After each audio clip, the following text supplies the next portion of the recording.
Zoom a la noticia. Hoy será tema de debate en Zoom a la noticia la renuncia del primer ministro griego Giorgos Papandreou y la salida de Silvio Berlusconi del gobierno en Italia, y Zoom a la decisión del vicepresidente Omar Chehade en Perú de dar un paso al costado mientras investiga su participación en hechos relacionados con corrupción. Isaac, hay una debilidad institucional en Europa. Si queremos que caigan cabezas de los primeros ministros, ¿qué cabezas deberían rodar desde el punto de vista de la arquitectura económica europea?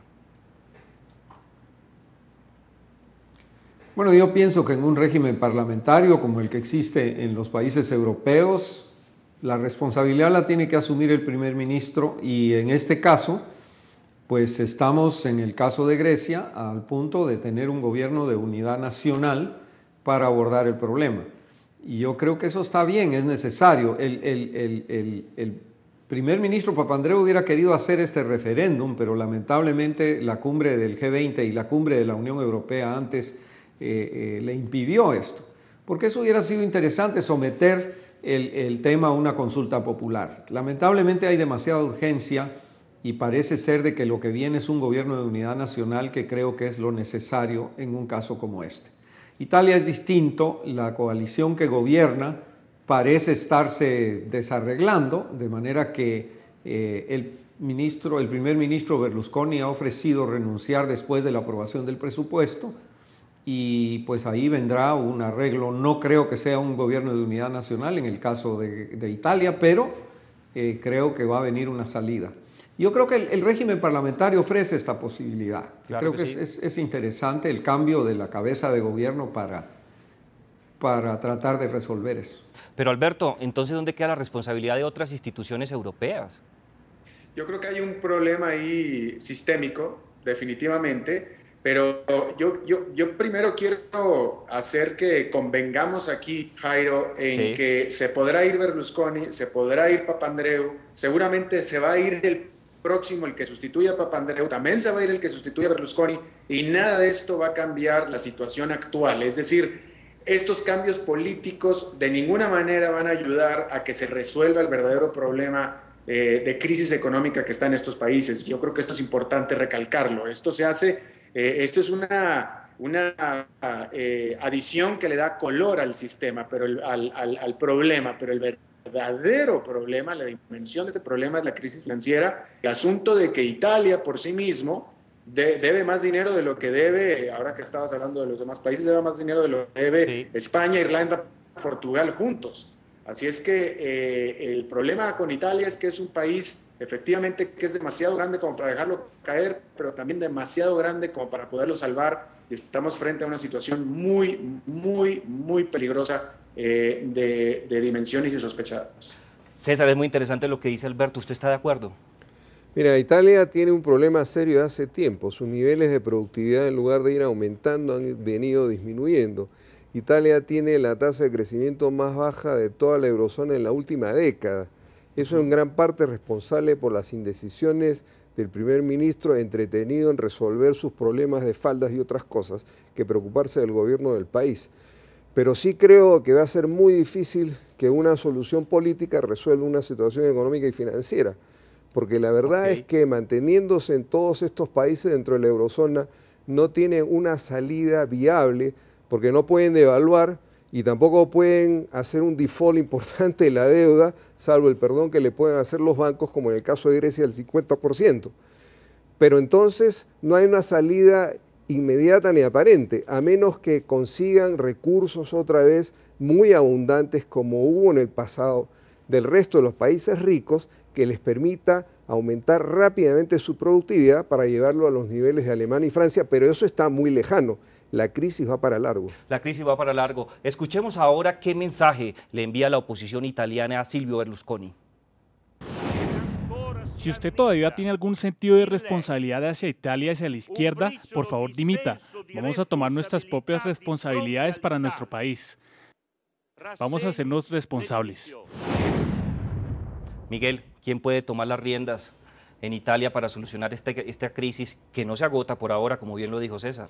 Las opciones son limitadas, y además hay una cuestión que es cierto que es una crisis fundamentalmente financiera, pero que en muchos países de la eurozona convive con una crisis económica, una crisis política, Sí. y eso hace que se monte una espiral perfecta de una crisis absoluta. Porque en Italia tenemos un sistema muy débil, un sistema político muy débil, que ha llevado a que haya 30 presidentes, 30 primeros ministros en 50 años. No hay estabilidad de gobierno y nadie en esas condiciones es capaz de adoptar reformas estructurales, medidas de choque importantes, porque sabe que enseguida va a perder sus apoyos en la coalición y va a caer como presidente. Por tanto, las opciones pasan también en cierta medida por una reforma del sistema político, corrección, quizás eso pase por algún tipo de gobierno de unidad nacional, improbable, pero quizás fuera la solución un gobierno de unidad nacional que adoptase una primera tanda de medidas antes de dejar paso a unas elecciones donde se pudiera ver qué opinan los ciudadanos realmente. Alberto, usted ha pensado mucho en el tema del futuro, de cómo solucionar este tema. ¿Cuáles son los caminos que debe tomar no solamente Grecia, Italia y otros países que se encuentran con problemas fiscales? ¿Cuál es la solución al tema económico en Europa? ¿La eurozona puede colapsar?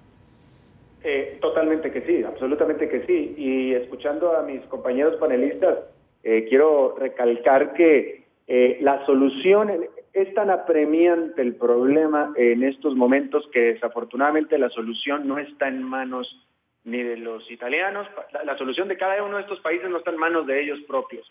Desafortunadamente la única manera en que se puede tratar de ayudar a salir de la situación de estos países tiene que venir por parte de afuera. Adentro, internamente, no se puede hacer ya absolutamente nada. Esta decisión tiene que ser tomada por el Banco Central de Europa o concretamente por Alemania en realidad. Así es que es una situación bastante apremiante y por eso decía yo que no importa que cambien de primeros ministros, etcétera, los cambios que se puedan hacer a nivel político internamente en estos países van a venir a dar resultados pero hasta en el largo plazo y en este momento desafortunadamente no estamos para esperar en el largo plazo, ni siquiera para el mediano plazo. Así es que en los próximos días vamos a tener que ver una ayuda definitiva, total y certera, o ya sea o del Banco Central Europeo, o de Alemania, o del Fondo Monetario Internacional con Estados Unidos.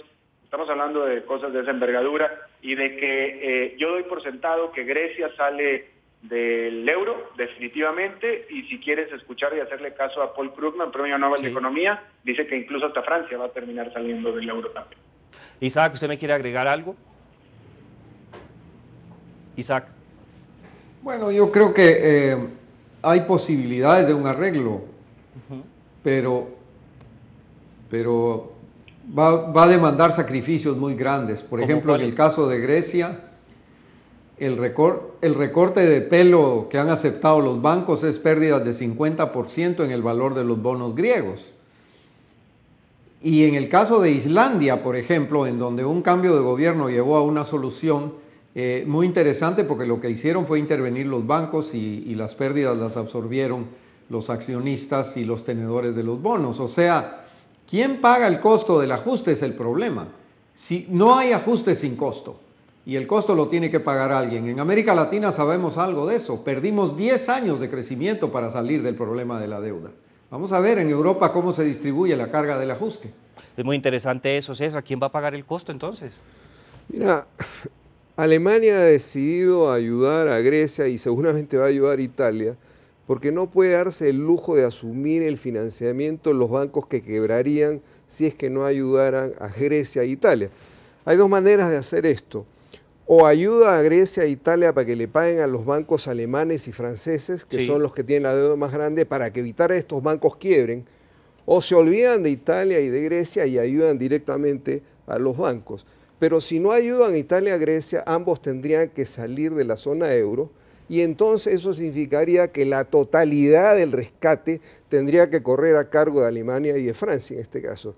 Y por supuesto ellos prefieren compartir eso un poco también con los ciudadanos italianos y griegos que asumir toda la carga directamente. Por eso creo que van a hacer todo lo posible para evitar que estos países se salgan del euro. No está en su interés asumir el rescate total de sus bancos. Miguel, ¿usted está de acuerdo con César y con las declaraciones de Alberto, por ejemplo, que sale Grecia? Yo creo que se va a intentar que no salga, porque además el precedente de un país abandonando el euro y dando esa sensación de fracaso, de impotencia de las instituciones europeas, sería absolutamente debilitante para un arquitrabe institucional ya de por sí muy paralizado. En ese sentido, ¿quién tiene la responsabilidad? pues hay una responsabilidad de largos años, pero esto no ha empezado ayer, es una responsabilidad de largos años que tiene que ver con el gobierno de Karamanlis inventándose cifras para entrar en el euro. Sí, maquillaje. Maquillaje absoluto, pero las autoridades europeas aceptándolo.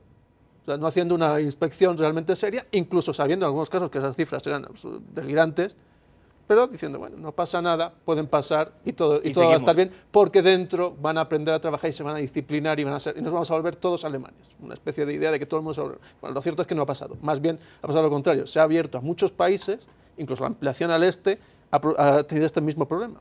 Se ha aceptado cifras que eran absolutamente inexactas, cuando no mentiras, y entonces los comisarios europeos tampoco van a tener ninguna responsabilidad. Hasta la próxima emisión de Sumna, la noticia online. Siga nuestra programación en www.ntn24.com. Zoom a la noticia.